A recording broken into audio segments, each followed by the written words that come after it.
Hi అండి. Welcome back to my channel Anu's kitchen and vlogs. ఈరోజు వీడియోలో వెనిలా స్పాంజ్ కేక్‌ని ఇంట్లో ఎలా ప్రిపేర్ చేసుకోవాలో చూపిస్తానండి. చాలా సింపుల్, అలాగే సాఫ్ట్‌గా, ఫ్లఫీగా ఉంటుందనమాట. ఓవెన్ గానీ, బీటర్ గానీ, బటర్ ఇవేమీ లేకుండానే అన్నీ ఇంట్లో ఉండే వాటితోనే ఈ స్పాంజ్ కేక్‌ని తయారు చేసుకోవచ్చండి. మరి ఎలా చేసుకోవాలో కూడా చూసేద్దాము. ముందుగా ఒక మిక్సింగ్ గిన్నె తీసుకొని అందులోనికి 1 కప్పు వరకు మైదా పిండి తీసుకోవాలండి. మనం కేక్ చేసేటప్పుడు కంపల్సరీగా జల్లించుకోవాలి. కాబట్టి ఈ విధంగా వడకట్టుకునేది ఒకటి తీసుకోవాలి. ఇలా తీసుకున్న తర్వాత ఒక కప్పు మైదా పిండిని వేసుకోండి. మీ దగ్గర ఉండే ఏ కప్‌తో అయినా సరే మెజర్ చేసుకోవచ్చు. అలాగే 1 టీ స్పూన్ వరకు బేకింగ్ పౌడర్ వేసుకోవాలి. అలాగే ఒక half teaspoon baking soda వేసుకోండి. ఇలా వేసుకొని వీటన్నిటిని కూడా మనం ఈ విధంగా జల్లించుకోవాలండి. ఇలా జల్లించుకున్న తర్వాత లాస్ట్‌లో కొద్దిగా ఈ విధంగా పైన ఉండలు ఉండిపోతాయి కదా! వీటిని తీసి పక్కన పెట్టేసుకోండి. ఇప్పుడు జల్లించుకున్న ఈ మైదా పిండిని పక్కన పెట్టుకోండి. ఇప్పుడు ఒక మిక్సీ జార్ తీసుకొని అందులోనికి అరకప్పు వరకు పంచదార వేసుకోండి. మైదా పిండి ఏ కప్‌తో తీసుకుంటామో అదే కప్పుతో ఒక హాఫ్ కప్పు పంచదార వేసుకుంటే కరెక్ట్‌గా సరిపోతుందండి. ఇలా వేసుకున్న ఈ పంచదారని ఫైన్ పౌడర్ లాగా గ్రైండ్ చేసుకోవాలి. ఇలా పంచదారని ఫైన్‌గా పౌడర్ చేసుకుంటే తొందరగా మెల్ట్ అయిపోతుందండి. తర్వాత ఒక చిటికెడు సాల్ట్ వేసుకోండి. అలాగే ఇందులోనికి ఒక అరకప్పు వరకు ఫ్లేవర్ లేని ఆయిల్ వేసుకోవాలి. మీరు ఈ ఆయిల్ ప్లేస్‌లో బటర్‌ని కూడా వేసుకోవచ్చండి. ఇప్పుడు ఇందులోనికి ఒక 3 ఎగ్స్‌ని ఇలా బ్రేక్ చేసి వేసుకోవాలనమాట. మీరు కావాలంటే 2 ఎగ్స్‌ని కూడా వేసుకోవచ్చండి. కాకపోతే మనకి కేకు స్పంజీగా, ఫ్లఫీగా రావాలంటే ఇలా 3 ఎగ్స్‌ని వేసుకోండి. అలాగే ఇందులోనికి ఒక టీ స్పూన్ వరకు వెనిల్లా ఎసెన్స్ వేసుకోవాలి. మీ దగ్గర వెనిల్లా ఎసెన్స్ లేకపోతే గనక యాలకుల పొడి కూడా వేసుకోవచ్చండి. మెత్తగా ఫైన్ పౌడర్ చేసుకొని వేసుకోవచ్చు. ఒక హాఫ్ టీ స్పూన్ వరకు ఎగ్ స్మెల్ రాకుండా ఉంటుందనమాట. ఇలా వేసుకున్న తర్వాత వీటిని మెత్తగా గ్రైండ్ చేసుకోవాలండి. ఇక్కడ చూపిస్తున్నట్టు ఇలా గ్రైండ్ చేసుకోవాలి. ఒక పల్స్ ఇస్తూ ఆఫ్ చేస్తూ ఉంటే గనక మనకి ఈ విధంగా క్రీమీ టెక్స్చర్ అనేది వస్తుందనమాట. ఇక్కడ చూస్తున్నారు కదా! ఈ విధంగా మనం ఎగ్‌ని గ్రైండ్ చేసుకోవాలండి. ఇలా గ్రైండ్ చేసుకున్న ఈ ఎగ్‌ని మనం ముందుగా జల్లించుకున్న ఈ మైదా ఫ్లోర్‌లోనికి వేసుకోవాలండి. ఒకవేళ మీకు ఇది కొంచెం థిక్‌గా అనిపిస్తే ఇందులో 1 లేదా 2 టేబుల్ స్పూన్ల పాలను కూడా వేసుకోవచ్చండి. పాలు కాచి చల్లార్చినవి మాత్రమే వేసుకోవాలనమాట. పచ్చివి వేయకూడదు.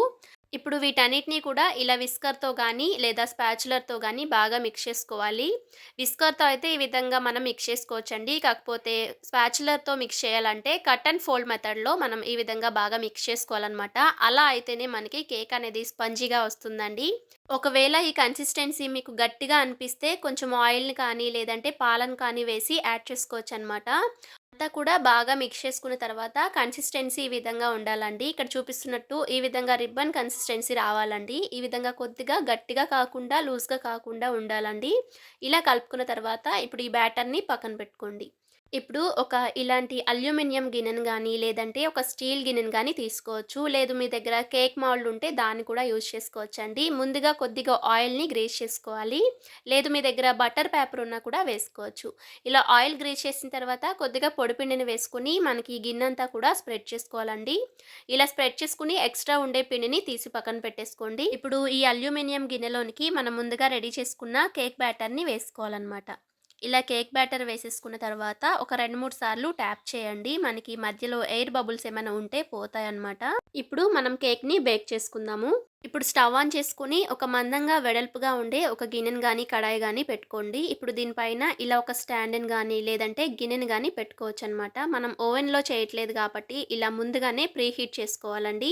ఇలా స్టాండ్ పెట్టిన తర్వాత దీనిపైన మూత పెట్టేసి మీడియం ఫ్లేమ్‌లో ఒక 5, 10 నిమిషాల పాటు హీట్ చేసుకోవాలి.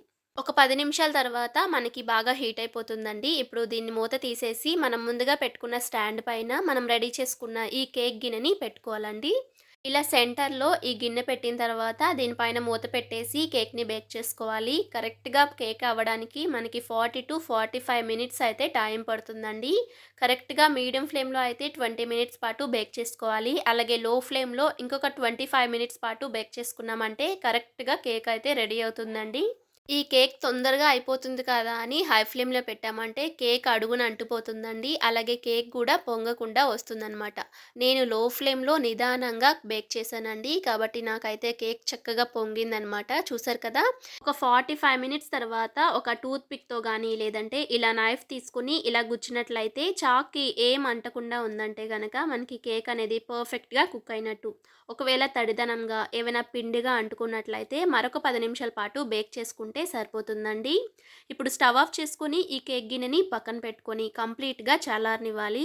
కేక్ కంప్లీట్‌గా చల్లారిన తర్వాత ఒక నైఫ్ తీసుకొని ఈ విధంగా ఎడ్జెస్‌లో అన్నామంటే కేక్ అనేది ఈజీగా ఊడొచ్చేస్తుందండి. ఇప్పుడు ఒక ప్లేట్ తీసుకొని దీన్ని రివర్స్‌లో చేశామంటే ఒక్కసారి ట్యాప్ చేసుకుంటే మనకి కేక్ అనేది ఈజీగా ఊడొచ్చేస్తుంది. చూసారు కదా! వెన్నెలా స్పాంజ్ కేక్ రెడీ అయిపోయిందండి. చక్కగా పొంగుతూ భలే వచ్చింది కదా! ఈ కేక్‌ని మీకు నచ్చినట్టుగా డెకరేట్ కూడా చేసుకోవచ్చు. మీకు నచ్చినట్టుగా మీకు నచ్చిన క్రీమ్‌ని అప్లై చేసుకొని డెకరేట్ చేసుకోవచ్చండి. న్యూ ఇయర్స్ అప్పుడు గానీ, లేదా క్రిస్మస్, బర్త్‌డే పార్టీస్ అప్పుడు గానీ చాలా ఈజీగా చేసుకోవచ్చు. చాలా టేస్టీగా కూడా ఉంటుందండి. పెద్దగా ప్రాసెస్ కూడా ఏముండదండి. ముందుగా అయితే డ్రై ఇంగ్రీడియెంట్స్ అన్నీ కూడా జల్లించుకోవాలి. తర్వాత అన్నిటిని కూడా ఒక్కసారి మిక్సీ పట్టుకున్నామంటే కేక్ బ్యాటర్ అనేది రెడీ అయిపోతుంది. తర్వాత బేక్ చేసుకోవడమే. చూసారు కదా! చాలా సింపుల్‌గా మనకైతే వెనిల్లా స్పాంజ్ కేక్ రెడీ అయిపోయింది. మీరు కూడా ఒకసారి ట్రై చేసి మీకెలా వచ్చిందో అనేది కామెంట్ సెక్షన్‌లో కామెంట్ చేయండి. అలాగే వీడియో గనుక నచ్చితే లైక్ చేసి మీ ఫ్రెండ్స్ అండ్ రిలేటివ్స్‌కి షేర్ చేయండి. చాక్లెట్ కేక్‌ని స్పాంజీగా, ఫ్లఫీగా ఎలా చేసుకోవాలో చూపించబోతున్నాను. ముందుగా ఒక మిక్సీ జార్ తీసుకొని అందులోనికి ఒక 2 గుడ్లని ఇలా పగలగొట్టి వేసుకోవాలి. ఇందులోనే ఒక అరకప్పు వరకు పంచదారని వేసుకోండి. మీకు ఇంకొంచెం స్వీట్‌నెస్ ఎక్కువగా కావాలంటే ఇంకొక పావు కప్పు వేసుకోవచ్చు. అలాగే ఇందులోనే ఒక half teaspoon vanilla essence వేస్తున్నానండి. మీ దగ్గర వెనిల్లా ఎసెన్స్ లేకపోతే గనక ఒక 2 యాలకులను కూడా వేసుకోవచ్చు. ఇప్పుడు వీటిని మెత్తగా గ్రైండ్ చేసుకోవాలి. ఇక్కడ చూపిస్తున్నట్టుగా పంచదార అంతా కూడా మెత్తగా ఫైన్‌గా అయిపోవాలనమాట. అలాగే ఈ విధంగా నొరగొచ్చేంత వరకు గ్రైండ్ చేసుకోవాలి. ఈ విధంగా గ్రైండ్ చేసుకున్న తర్వాత ఒక అరబద్ద నిమ్మరసాన్ని వేసుకోండి. నిమ్మరసం వేయటం వల్ల మనం ఎగ్‌తో చేస్తున్నాం కాబట్టి స్మెల్ అనేది రాకుండా ఉంటుందండి. ఇలా నిమ్మరసం కూడా వేసిన తర్వాత మీరు కావాలంటే గ్రైండ్ చేసుకోవచ్చు. లేదా నేను ఇక్కడ చేస్తున్నట్టుగా ఇలా స్పూన్‌తో మిక్స్ చేసుకున్నా కూడా సరిపోతుంది. ఇలా అంతా కూడా బాగా కలిపేసుకుని ఇప్పుడు దీన్ని పక్కన పెట్టుకోవాలి. ఇప్పుడు ఒక గిన్నె తీసుకొని దాంట్లోనికి ఈ విధంగా జల్లించుకునేది ఒకటి తీసుకోండి. ఈ విధంగా జల్లెడ తీసుకున్న తర్వాత ఇప్పుడు ఇందులోనే ఒక కప్పు వరకు మైదా పిండి తీసుకోవాలి.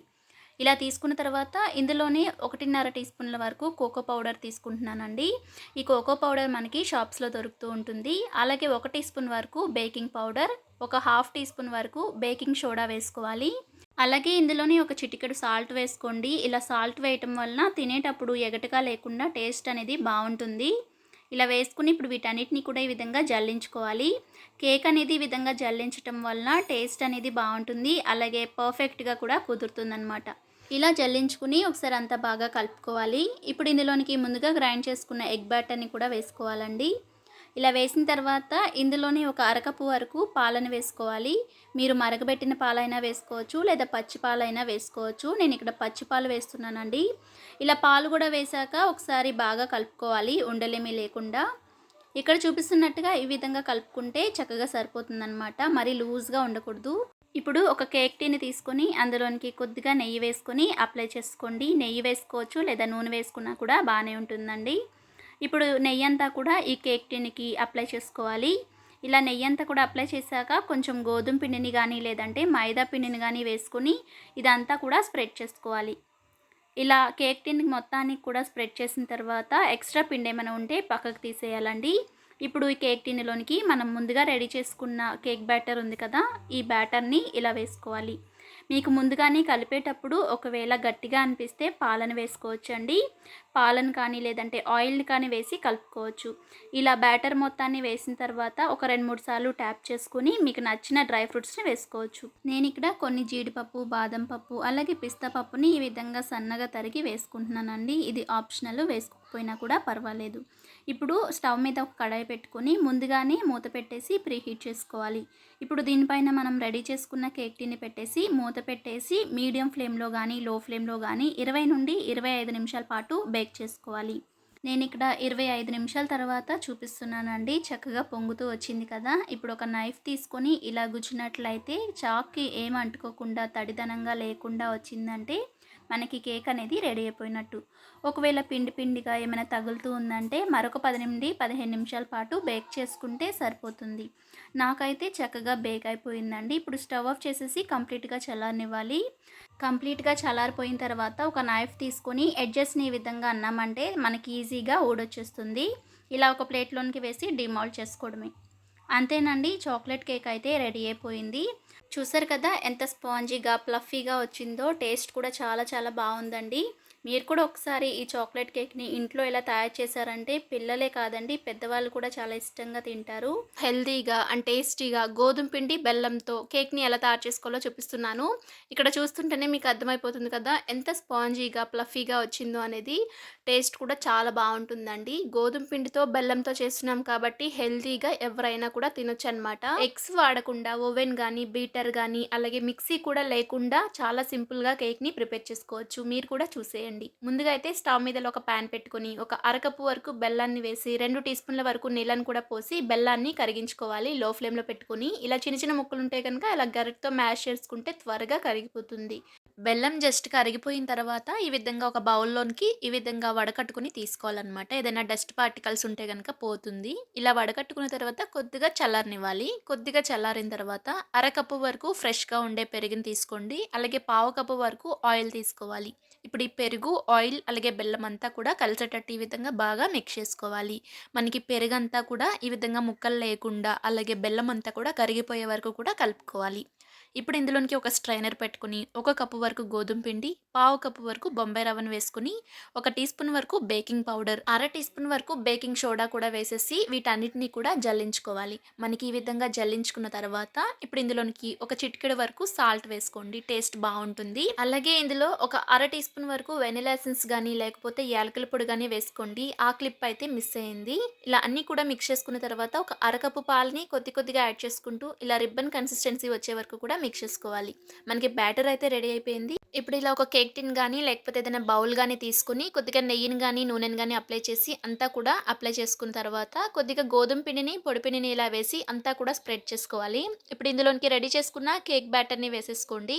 వేసిన తర్వాత ఒక 2, 3 సార్లు ట్యాప్ చేసిన తర్వాత మీకు నచ్చిన డ్రై ఫ్రూట్స్‌ని పైన వేసుకోవచ్చు. నేనైతే కొద్దిగా జీడిపప్పులనైతే వేసుకుంటున్నాను. మీరు కావాలంటే బాదం పప్పులను కూడా వేసుకోవచ్చు. ఇప్పుడు కడాయి పెట్టుకొని అందులో ఇలా ఒక స్టాండ్‌ని పెట్టేసి దానిపైన కేక్ టిన్ పెట్టి మూత పెట్టి 40-45 మినిట్స్ పాటు లో ఫ్లేమ్‌లో మనం ఉడికించుకోవాలి.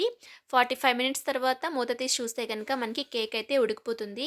ఈ విధంగా ఒకసారి నైఫ్‌ని తీసి గుచ్చామంటే తడేమీ లేకుండా ఉంటే మనకి పర్ఫెక్ట్‌గా కుక్ అయినట్టు. ఒకవేళ ఉడకకపోతే గనుక ఇంకొక 10 మినిట్స్ పాటు ఉడికించుకోవాలి. కేక్ చల్లారిన తర్వాత ఇలా డీమౌల్ చేసుకున్నామంటే చాలా ఈజీగా వచ్చేస్తుంది. అంతేనండి, మనకి కేక్ అయితే రెడీ అయిపోయింది. పిల్లలు కూడా చాలా ఇష్టంగా తింటారు. తప్పకుండా మీరు కూడా ట్రై చేయండి. ట్రై చేశాక మీకు ఎలా కుదిరిందో నాతో కామెంట్ సెక్షన్‌లో షేర్ చేసుకోవడం మర్చిపోకండి. ఇలాంటి మరెన్నో సింపుల్, క్విక్, టేస్టీ రెసిపీస్ కోసం మన ఛానల్‌ని సబ్స్క్రైబ్ చేసుకోండి. Thanks for watching.